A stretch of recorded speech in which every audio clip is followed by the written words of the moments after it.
TV ప్రేక్షకులకు నమస్కారం. ధనుర్మాసం పాసురాలు చదవటం, ఒకవేళ చదవలేకపోతే చక్కగా వినటం, ఈ పాసురాల యొక్క అర్థం తెలుసుకోవటం, ఈ ధనుర్మాసం అంతా కూడా ఈ ఉపాసనలో మనమందరం ఉంటూ ఉంటాం. అయితే ఈ పాసురాలు అన్నవి అప్పుడెప్పుడో గోదాదేవి ఆవిడ రచించారు. ఆవిడ ప్రచారం కోసమో, లేకపోతే నా పాసురాలు ఇవి నాకు పెద్ద పేరు రావాలి అనేటట్టుగా కాదు కదా.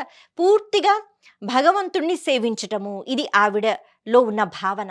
అలాగే కేవలం నాకు కాదు, అందరికీ భగవంతుని యొక్క అనుగ్రహం కలగాలి అనే భావనతో ఆ 30 పాసురాలలో కూడా భగవంతుని యొక్క లీలలను గుర్తుకు తెచ్చుకుంటూ, అందరికీ మంచి విషయాలు చెప్తూ, మనం ఈ వ్రతం చేద్దాం, మనం ఇలా ఉందాం, భగవంతుని యొక్క అనుగ్రహాన్ని పొందుదాం అని పడే తపన ఏదైతే ఉందో ఇది అద్భుతంగా ఉంటుంది. అయితే ఈ పాసురాలు అప్పుడెప్పుడో ఆవిడ రచించారు గదా! అవి ఎలా వెలుగులోకి వచ్చాయి? దీనికి సంబంధించి ఒక అద్భుతమైన కథ అన్నది ఉంది. కథలాగే మనం చెప్పుకోవాలి. కారణం ఏమిటి అంటే ఎన్నో మలుపులనమాట. కాబట్టి ఈ పాసురాలు అలా నేరుగా ఆవిడ ప్రచారం చేయటమో, ఎందుకంటే పాసురాలు రచించారు, భగవంతుడిలో ఐక్యమైపోయారు. అంతేగా మళ్ళీ ఆవిడ ఆ పాసురాలని అందరికీ చెప్పడము, తద్వారా అందరికీ తెలియచేయటము ఇది పెద్దగా అప్పుడు లేదు. కాకపోతే ఇవి ఎలా ప్రచారంలోకి వచ్చాయి అంటే ఎంతోమంది మహానుభావుల యొక్క కృషి. మరి ఎలా నడిచింది ఆ కథ ముందుకి అంటే, నాదముని అని ఒక మహాభక్తులు ఉండేవారు. ఆయన ఎంతోమంది ఆళ్వార్లు, అలాగే మహాభక్తులు అందించిన పాసురాలు కానీ, శ్లోకాలు కానీ, పాటలు కానీ, తమిళంలో ఎక్కువగా పాసురాలు అని అంటూ ఉంటారు. వాళ్ళు అందించిన సేవలు ఏవైతే ఉన్నాయో శ్లోకాల రూపంలో, పద్యాల రూపంలో, పాటల రూపంలో అవన్నిటిని ఆయన సేకరించారట చాలా కష్టపడి. అందుకే రకరకాలుగా అంటే ఆయన గురించి చెప్పినప్పుడు ఒక 4000 శ్లోకాలను, పాటలను, పాసురాలను వివిధ ఆళ్వార్లు రచించిన వాటిని ఒక దగ్గర పెట్టి ఒక దివ్య ప్రబంధాన్ని ఆయన అందించారు అటువంటి మహానుభావులు. ఆయన కొన్ని శక్తులు కలిగి ఉన్నాయి కదా! కాబట్టి ఆయనకు తెలుస్తుంది. ఏంటి అంటే ఆయన మనవడు అంటే కొడుకు. అప్పటికి కొడుక్కి ఇంకా పెళ్లి కాలేదు. కాబట్టి ఆయనకు ముందుగానే తెలిసింది నా మనవడు ఎవడైతే ఉంటాడో వైష్ణవ సంప్రదాయాన్ని ముందుకు తీసుకొని వెళతాడు. విష్ణువు యొక్క కథలు ముందుకి అందరికీ ప్రచారం జరిగేటట్టుగా చెప్తాడు. అలాగే సనాతన ధర్మం ఏం చెప్తోందో నేర్పించే ప్రయత్నం చేస్తాడు గురుస్థానంలో తన మనవడు. అటువంటి మనవడికి నేను విష్ణు కథలు చెప్పాలి అని ఆయనకు ఒక కోరిక ఉండేదట. కానీ పాపం ఆ కోరిక తీరకముందే, ఈ మనవడు పుట్టకముందే, లేకపోతే ఇంకా చాలా చిన్న వయసులోనే పాపం ఈయన కాలం చేశారు. ఈయన వెళ్ళిపోయారు. వెళ్ళిపోతూ ఆయన యొక్క శిష్యుడు అయిన పుండరీకాక్షుడు ఆయనకి చెప్తారట, నా మనవడు వస్తాడు కదా, నా మనవడికి మాత్రం మీరు ఈ విష్ణు తత్వాన్ని అర్థం చేపించండి, జ్ఞానాన్ని. ఎందుకంటే ఆయన గురువు అవుతారు, అంటే మనవడు గురువు అవుతాడు. కాబట్టి అలా గురువు కావాలి అంటే ఎన్నో విషయాలు నేర్పించాలి, ఆయనకి ఈ విషయం చెప్పాలి, తెలియచెయ్యాలి. ఆ విష్ణు తత్వాన్ని చెప్పండి అనేటట్టుగా నేను వెళ్ళిపోతున్నాను కదా అని తన శిష్యుడైన పుండరీకాక్షుడికి బాధ్యత అప్పచెప్తారు. సరే, బాగానే ఉంది. అయితే మొత్తానికి తన కుమారుడు యొక్క ఈశ్వరముని అని అంటారు కుమారుడు. ఆయన కుమారుడు జన్మించాడు. యమునా నది దగ్గర జన్మించాడు. సాక్షాత్తు శ్రీకృష్ణ పరమాత్మ యొక్క అనుగ్రహం వల్ల జన్మించాడు. ఇంకా చెప్పాలి అంటే కృష్ణుడే జన్మించాడు అనేటట్టుగా భావన ఉండేది. ఎందుకు అంటే నాన్నగారు చెప్పారుగా. ఇప్పుడు అతనికి యామనుడు అనే పేరు పెట్టుకున్నారు. తర్వాత ఆయన యామునాచార్యుల వారు అయ్యారు. కాకపోతే యామనుడు అనే పేరు పెట్టుకున్నారు. ఎందుకంటే యమునా నది దగ్గర పుట్టాడు అని. ఇప్పుడు ఈ పిల్లవాడు ఇంకా చాలా చిన్నవాడనమాట. అప్పటికి ఈ శిష్యుడు అంటే పుండరీకాక్షుడు ఆయన ఈ మనవడిని కలుసుకోలేకపోయారు. ఆయన కూడా వెళ్ళిపోతున్నారు. అంటే ఆయన కూడా కాలం చేసే సమయంలో ఆయన యొక్క శిష్యులు ఉండేవారు, శ్రీరామ మిశ్రులు అని. ఆయనకి నువ్వు ఎలాగై ఈ మనవడికి మాత్రం చెప్పాలి, ఎందుకంటే మా గురువు గారు నాకు ఈ బాధ్యత అందించారు, మరి నేను నీకు అప్పచెప్తున్నాను, నేను ఇంకా వెళ్ళిపోతున్నాను అని చెప్పి ఆయన వెళ్ళిపోయారు. ఇప్పుడు మొత్తానికి ఈయన ఇప్పుడు వెతుకుతున్నారనమాట, ఈ బాలుడు ఎక్కడ ఉన్నాడు, ఆయనకి నేను ఏ ఏ విషయాలు చెప్పాలని నాదముని గారు చెప్పమని చెప్పారు అని చూస్తున్నారు. అయితే ఈ పిల్లాడు తండ్రి గారు కూడా చనిపోతారు. కాబట్టి ఈ పిల్లాడు నెమ్మదిగా కాంచీపురానికి వచ్చి, చాలా చిన్న వయసులోనే కాంచీపురానికి వచ్చి అక్కడ ఇంకొక గురువు గారిని ఆయన ఎంచుకుంటారు. ఆయన మహాభాష్యం అని అంటారు ఆయన్ని. మహాభాష్య ఆయన కూడా మహాభక్తుడు, అలాగే వేదాలు చదువుకున్నవారు, మహాజ్ఞాని. కాబట్టి ఆయన దగ్గర ఈయన శిష్యుడిగా ఉంటున్నాడనమాట. అయితే అప్పట్లో కాంచీపురంలో రాజుగారు ఎవరైనా పండితులు, లేకపోతే మహానుభావులు వస్తే వాళ్ళకి అగ్రహారాలిచ్చి, లేకపోతే డబ్బులు ఇచ్చి, సంపద ఇచ్చి సత్కారం చేస్తూ ఉండేవారు. వారి ఆస్థానంలో ఒక కవి ఉండేవారట. ఒక మహాపండితుడు. ఆయన పేరు విద్వజ్జన కోలాహలుడు. ఆ పేరే కొంచెం గందరగోళంగా ఉంటుంది. ఆయనకి చాలా విద్వత్తు. అయితే అహంకారం కూడా. విద్యతో పాటు వినయం కదా ఉండాలి. అహంకారం. ఎందుకు అంటే నా అంతటి పండితుడు ఎవడు లేడు అని. ఆయన అలాగే అందరిని ఓడించేస్తూ ఉండేవాట. రాజుగారితో ఒక మాట అంటారట. ఆయన అంటారు, నాకు ఈ అగ్రహాల లేకపోతే ఈ వస్తువులు, ఈ కనకము ఇదేవి వద్దు నాకు. నాకు పండితులు ఎవరైతే ఉంటారో వాళ్ళు పన్ను కడితే ఆ పన్ను నాకు ఇవ్వండి అనేవారట. ట్యాక్స్ అంటాం కదా, పన్ను. కాబట్టి మహాపండితుల్ని నేను ఓడించాను. నా దగ్గర వాళ్ళు ఓడిపోయారు. కాబట్టి వాళ్ళు నాకు పన్ను కట్టాలి. ఆ పన్నుతో నేను బ్రతుకుతాను. అంటే ఎంతటి అహంకారం! ఎవరెవరైతే పన్ను కడుతున్నారో వాళ్ళందరూ ఎప్పుడూ జీవితంలో ఇన్ని గెలవలేరు అని. అది కూడా మహాపండితుల దగ్గర నేను పుచ్చుకుంటానన్నట్టు. సరే, రాజుగారు మరి అదే ఇది పెట్టేశారు. అంటే మహాపండితులు ఎవరైతే ఉన్నారో వాళ్ళందరూ ఈయనకి పన్ను కట్టాలన్నమాట. ఒకసారి ఈ గురువుగారు ఎవరైతే అంటే మహాభాష్యుల వారని చెప్పుకున్నాం కదా! ఆ మహాభాష్యుల వారు పన్ను కట్టలేకపోతే సైనికులు ఒకరోజు వచ్చారట. వచ్చి నచ్చినట్టుగా మాట్లాడుతున్నారట. పండితులు అంటే గౌరవాన్ని ఇవ్వాలి కదా! కాబట్టి నచ్చినట్టు తిడుతూ ఉంటే యామునాచార్యులు వారు అప్పుడు బయట కూర్చున్నారు. వారికి ఇంకా వయసు అప్పుడు 7, 8 సంవత్సరాలు. చాలా చిన్నవారు. కూర్చుని మా గురువుగారిని ఇన్ని మాటలు అంటున్నారు. ఎవరయ్యా మీరు అని అడిగారట. వాళ్ళు చెప్పారు, మీ గురువుగారు పన్ను కట్టలేదు అని. ఎందుకు కట్టాలయ్యా పన్ను? అంటే మరి ఆయనకి కట్టాలిగా. ఈ విద్వజ్జన కోలాహలుడికి అంటే ఆయనెవడు? ఆయన మహావిద్వాంసుడు. ఏం విద్వాంసుడు? ఇంతటి అహంకారం ఉంటుందా? ఇలాగేనా మాట్లాడేది అని చెప్పి ఒక చిన్న ఇది రాశారట. ఇది మీ గురువుగారికి చూపించండి అని. అందులో ఏం రాశారంటే, నేను కవిని కాను, నేను పండితుడిని కూడా కాను, కానీ నేను వినయంతో కూడుకున్న సంపదను నా దగ్గర పెట్టుకున్నాను. అంటే నా దగ్గర వినయం ఉంది. అలాగని ఎక్కడైనా తప్పు జరిగితే అహంకారంతో ఎవరైనా ఉంటే చూసి ఊరుకోను, వాళ్ళ అంతు తెలుస్తానని ఒక లేఖ రాసి ఈ చిన్న పిల్లాడు పంపించాడట. వీళ్ళు తీసుకుని వెళ్ళి అక్కడ ఇచ్చారు ఆ పండితుడికి. ఆయన చూసి అన్నట్ట, ఎవడా పిల్లాడు ఇంత పొగరా, లాక్కుని రండి అని అన్నారు. అన్న వెంటనే మళ్ళీ సైనికులు వచ్చారు. వస్తే ఇప్పుడు ఈ పిల్లాడు అంటున్నట్ట, ఇదేంటిది, ఇది సంస్కారమా? ఒక పండితుడు ఇంకొక పండితుడితో ఇలాగేనా మాట్లాడేది? కాబట్టి ఇలా కాదు, మీరు పల్లకి పంపించాలి, నన్ను ఆహ్వానించాలి, అప్పుడే నేను వస్తాను. లేకపోతే ఇలా లాక్కుని వెళ్ళటం ఏమిటి? నేను ఎందుకు వస్తాను? నేను రాను. వెళ్ళి చెప్పండి మీ రాజుగారికి, మీ పండితుడికి అని అన్నారట. అంటే అంత ధైర్యం. అది అహంకారం కాదు.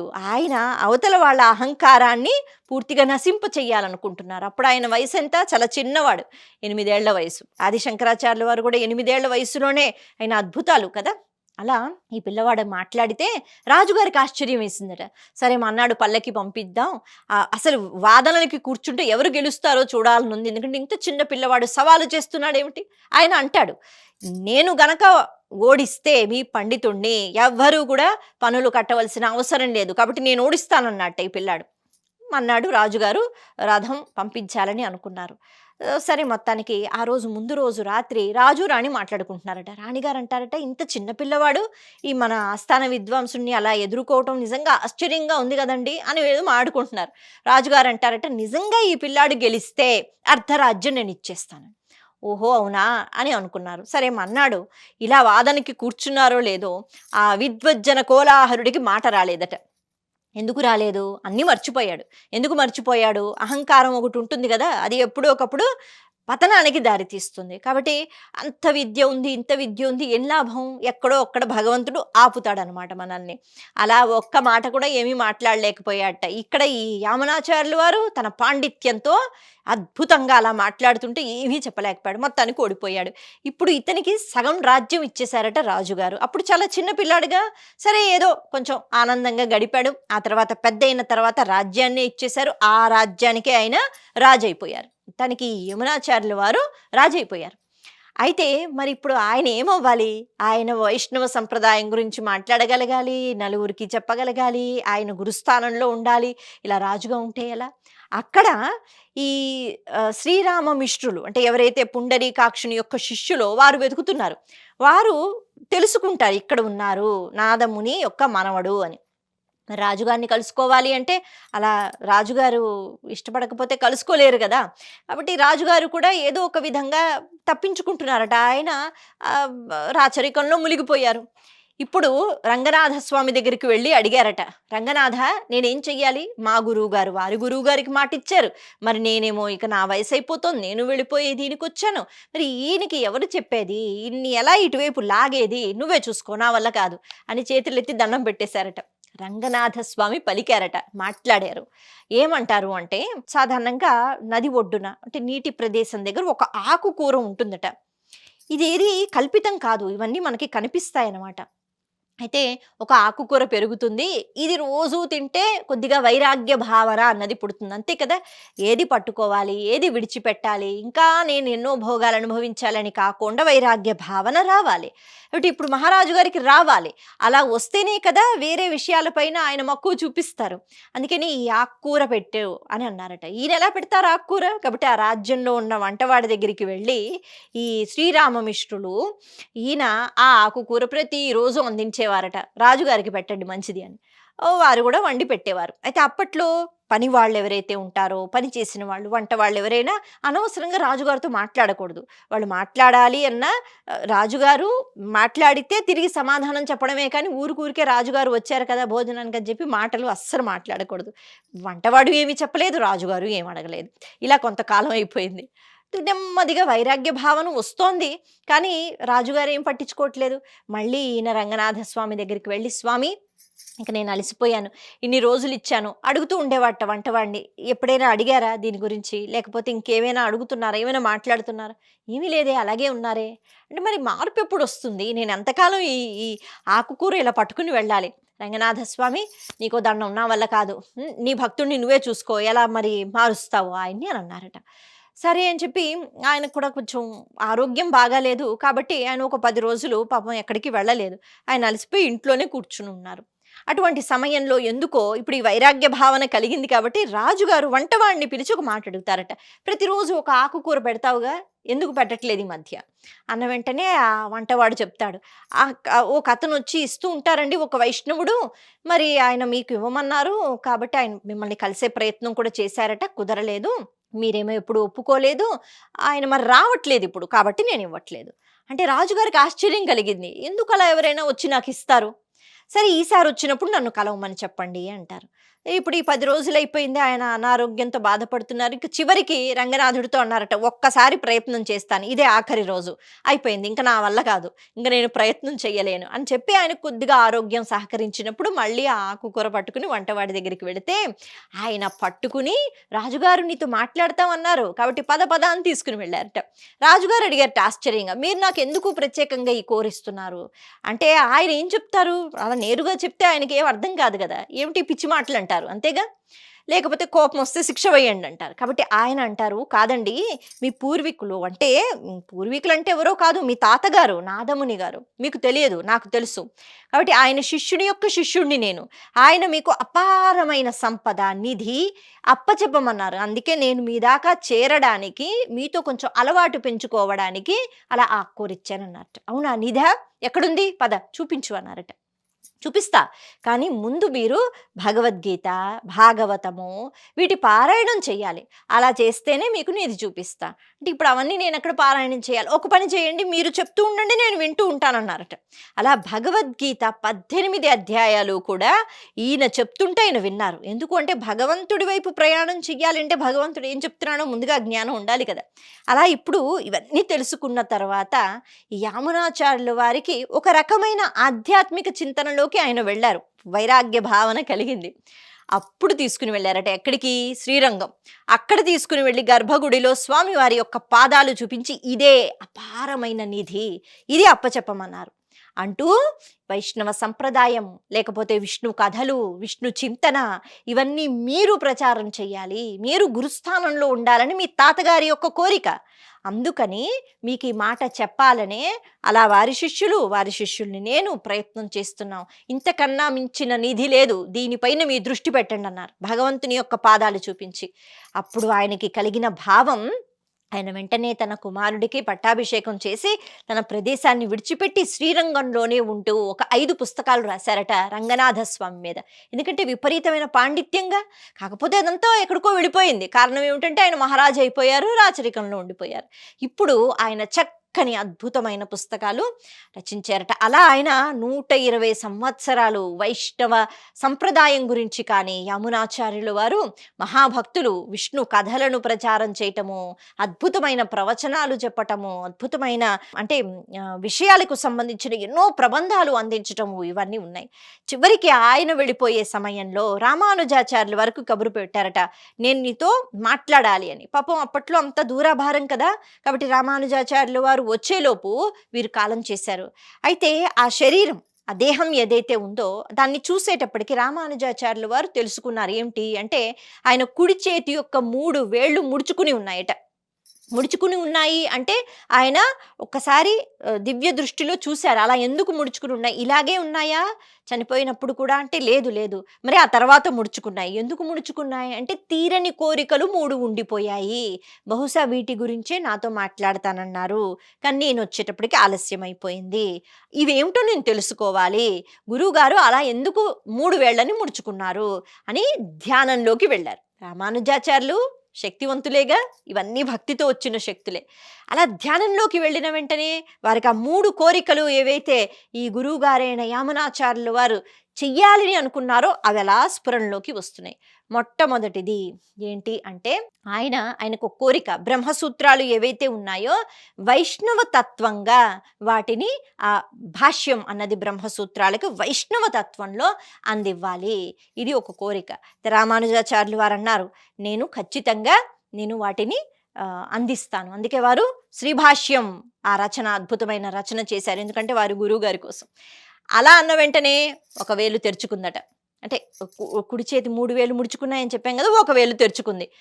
నేను ఎలాగైనా ఈ భాష్యాన్ని రాస్తాను, రచిస్తాను అని రామానుజాచార్యుల వారు ప్రతిజ్ఞ చేసిన వెంటనే ఒక వేలు బయటకు వచ్చింది. సరే, ఇప్పుడు ఇంకొకటి చూశారు. ఎంతో మంది పుణ్యాత్ములు, ఆళ్వార్లు రచించిన పాసురాలు, ముఖ్యంగా గోదాదేవి కూడా అద్భుతమైన పాసురాలు అందించింది. స్వామివారిలో ఐక్యమైపోయింది. ఇలా చాలా ఉన్నాయి. ఇవి వెలుగులోకి రావాలి, వీటి ప్రచారం జరగాలి. సరే, నేను వీటి ప్రచారం చేస్తాను అన్నారట. ఇంకొక వేలు, ముడుచుకున్న వేలు బయటకు వచ్చింది. ఇక చివరిది, ఇక్కడ ఆ శ్రీరంగంలో అక్కడ యామునాచార్యులు వారు ఒక పదవిలో ఉన్నారు కదా, అంటే ఆయనే అన్ని చూసుకుంటున్నారు గురుస్థానంలో. తను వెళ్ళిపోయిన తర్వాత ఇప్పుడు ఎవరో ఒకరు అక్కడ ఉండాలి కదా, కాబట్టి పరాశర భట్టర్ అని ఆయన మహాభక్తులు అనమాట.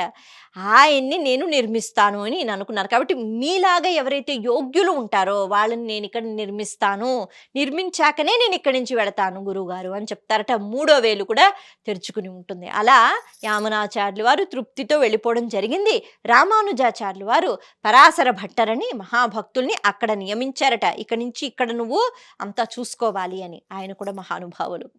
ఇలా రామానుజాచార్యులు వారు చేపట్టారు. కాబట్టి ఎక్కడికో వెళ్ళిపోయిన ఈ పాసురాలు ఏవైతే ఉన్నాయో, గోదాదేవి పాసురాలు మళ్ళీ బయటకు వచ్చి ప్రచారంలోకి వచ్చాయి. నేటికి మనం చదువుకుంటున్నామంటే రామానుజాచార్యులు వారి యొక్క అనుగ్రహం. చెప్పాలి అంటే వాళ్ళ గురువు స్థానంలో ఉన్న యామునాచార్యులు వారి యొక్క అనుగ్రహం, నాదముని యొక్క అనుగ్రహం, శ్రీరంగనాథ స్వామి యొక్క అనుగ్రహం. ఇంత పెద్ద విషయం దాగి ఉంది ఈ పాసురాలు బయటికి రావడంలో. నమస్తే.